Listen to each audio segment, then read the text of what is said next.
ગુજરાતની અંદર ફરી એકવાર ચોમાસાના નવા રાઉન્ડની આગાહીઓ વ્યક્ત કરવામાં આવી રહી છે। જૂન મહિનાની અંદર સતત 15 દિવસે ચોમાસું મોડું ગુજરાત પર પહોંચ્યું અને ત્યારબાદ જુલાઈના પ્રથમ 6 દિવસ સુધી ગુજરાતની અંદર ખાસ દક્ષિણ ગુજરાત અને સૌરાષ્ટ્રમાં મેઘરાજાની ધમાકેદાર એન્ટ્રી રહી।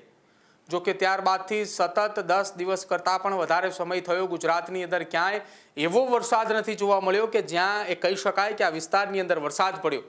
જો કે આજના દિવસ દરમિયાન ગુજરાતના દક્ષિણ ગુજરાતના ભાગોની અંદર વરસાદ વરસ્યો અને હવે આગામી 5 દિવસ 7 દિવસ સુધી ગુજરાતની અંદર શું સ્થિતિ છે અને હવામાન વિભાગ દ્વારા જે મેપ જાહેર કરવામાં આવ્યા છે એમાં શું સ્થિતિ દેખાડવામાં આવી રહી છે, કેમ કે 25 તારીખથી લઈને 31 તારીખ સુધી સતત ગુજરાતની અંદર વરસાદની આગાહીઓ વ્યક્ત કરવામાં આવી રહી છે।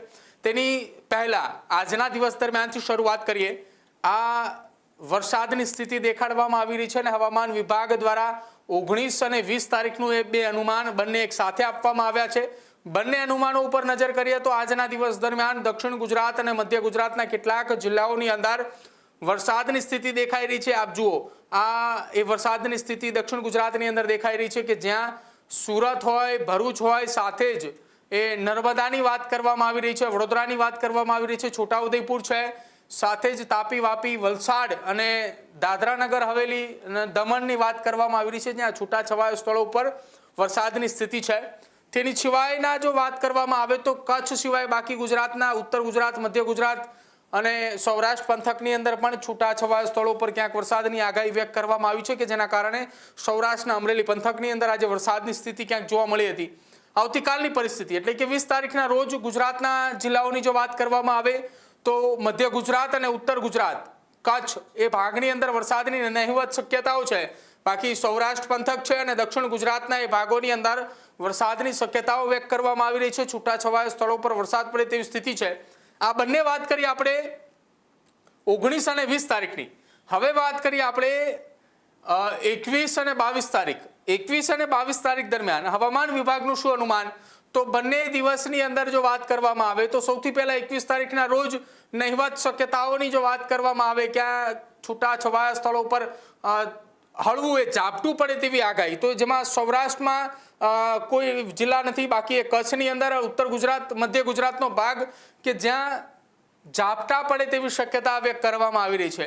ત્યારબાદ સૌરાષ્ટ્ર અને દક્ષિણ ગુજરાતની જો વાત કરવામાં આવે તો છૂટાછવાયા સ્થળો પર મધ્યમ વરસાદની સ્થિતિ છે। ત્યારબાદ 22 તારીખના રોજ જો વાત કરવામાં આવે તો હળવા અને મધ્યમ વરસાદની એ સૌરાષ્ટ્ર, કચ્છ, ઉત્તર ગુજરાત, મધ્ય ગુજરાતની અંદર વાત કરી છે। દક્ષિણ ગુજરાતની અંદર છૂટાછવાયા સ્થળો ઉપર હળવાથી મધ્યમ વરસાદની વાત કરી છે। આ બંને દિવસની વાત કરીએ, 21 અને 22 તારીખની વાત કરવામાં આવી, 2 દિવસની વધારે વાત થઈ। હવે વાત કરવી છે આગળ 23 અને 24 તારીખના રોજ શું પરિસ્થિતિ ગુજરાતની અંદર 23 અને 24 તારીખની શું સ્થિતિ કે જ્યાં 25થી સાર્વત્રિક વરસાદની આગાહી વ્યક્ત કરવામાં આવી છે। એની વચ્ચે 23 તારીખ અને 24 તારીખનું અનુમાન અહીં આપવામાં આવ્યું છે। 23 અને 24નું અનુમાન પણ 22 તારીખની જેમ જ એટલે કે બંને દિવસના અનુમાન સરખા છે। કચ્છ, સૌરાષ્ટ્ર, ઉત્તર ગુજરાત, મધ્ય ગુજરાતની અંદર વરસાદની નહિવત શક્યતાઓ એટલે કે ક્યાંક ઝાપટા પડી શકે તેવી વાત છે, કેમ કે વીજળીના સિમ્બોલે આપવામાં આવ્યા છે। કચ્છ, ફરી એકવાર સૌરાષ્ટ્ર, મધ્ય ગુજરાત, ઉત્તર ગુજરાત, બાકી દક્ષિણ ગુજરાતની અંદર 23 અને 24 તારીખે પણ વરસાદની સ્થિતિ આગાહી વ્યક્ત કરવામાં આવી રહી છે।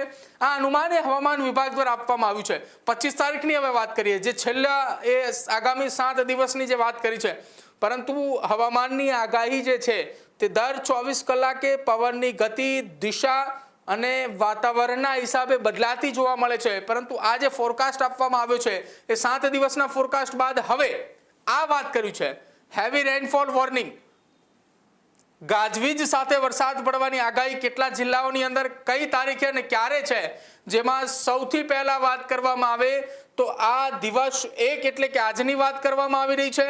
આજના દિવસ દરમિયાન સુરત, નવસારી, વાપી, વલસાડ એટલે કે દક્ષિણ ગુજરાતના 4 જિલ્લાઓની અંદર આગાહી વ્યક્ત કરવામાં આવી છે, ત્યાં વોર્નિંગ આપવામાં આવી છે। અને એની સિવાય જો વાત કરવામાં આવે તો આખા ગુજરાતની અંદર ક્યાંય એવી આગાહી નથી વ્યક્ત કરવામાં આવી, નો વોર્નિંગ આપવામાં આવી છે। ક્યાંક કેટલાક સ્થળો ઉપર ઝાપટા પડે તે વાત એ અલગ છે, બાકી આગાહી એ કોઈ જિલ્લાની અંદર નથી વ્યક્ત કરાઈ। પછી જો વાત કરવામાં આવે તો દિવસ નંબર 7 એટલે કે 25 તારીખ આપવામાં આવી છે। 25 તારીખના રોજ જે બંગાળના ખાડીની અંદર સિસ્ટમ સક્રિય થવાના કારણે વરસાદની આગાહી વ્યક્ત કરવામાં આવી રહી હતી તેની અસર અહીંયા દેખાડવામાં આવી રહી છે. એ અસરના કારણે મધ્ય ગુજરાતના ભાગો અને ઉત્તર ગુજરાતના ભાગોની અંદર વરસાદની અસર છે, જેમાં મધ્ય ગુજરાતની અંદર છોટાઉદેપુર અહીંયા છે, સાથે જ ઉત્તર ગુજરાતની અંદર અરવલ્લી, સાબરકાંઠા, મધ્ય ગુજરાતનો એક દાહોદનો ભાગ, ત્યાં પણ વરસાદની શક્યતાઓ વ્યક્ત કરવામાં આવી રહી છે. છૂટાછવાયા સ્થળો પર ભારે વરસાદ પડે તેવી વાત કરવામાં આવી છે. 2 દિવસ ભારે વરસાદની આગાહી છે, આજથી આગામી 7 દિવસ સુધી, જેમાં પહેલો આજનો દિવસ છે અને બીજો દિવસ એટલે કે દિવસ નંબર 7 હવામાન વિભાગની આગાહી મુજબ 25 તારીખના રોજ સ્થિતિ જે છે તે ક્યાંક એવી દેખાડે છે કે વરસાદ પડે અને ભારે વરસાદ પડે તેવી શક્યતાઓ દેખાઈ રહી છે. ખેડૂત ભાઈઓ છે ખેતરમાં ડ્રોન ઉડાવતા હોય છે ત્યારે આપણે એક પ્રશ્ન સતાવતો હોય છે કે જે આપણે અત્યાર સુધી જીપીએસ ટેકનોલોજી વાળા ડ્રોન વાપર્યા છે, જેથી કરીને મોબાઈલ ટાવર છે અથવા તો હાઈ ટેન્શન લાઈન પસાર થતી હોય, કોઈ વૃક્ષો હોય, ત્યારે જે જીપીએસ ટેકનોલોજી વાળા ડ્રોન છે એમાં ટકરાય અને ટ્રેસ થાય છે.